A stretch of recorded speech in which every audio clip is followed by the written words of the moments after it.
Welcome to Alfra English channel. Listen to the question and sample answer, then try to answer the same question on your own.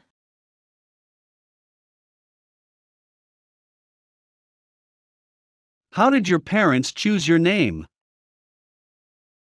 I learned that they were inspired by a name they found in the book, and they took the surname from my grandfather. Thus they combined the name and selected it for me. However, this was the final step they went through to pick my name. As far as I know, they had to choose from hundreds of names, spend considerable hours to finally become satisfied with the name. You can share your answers in the comment below.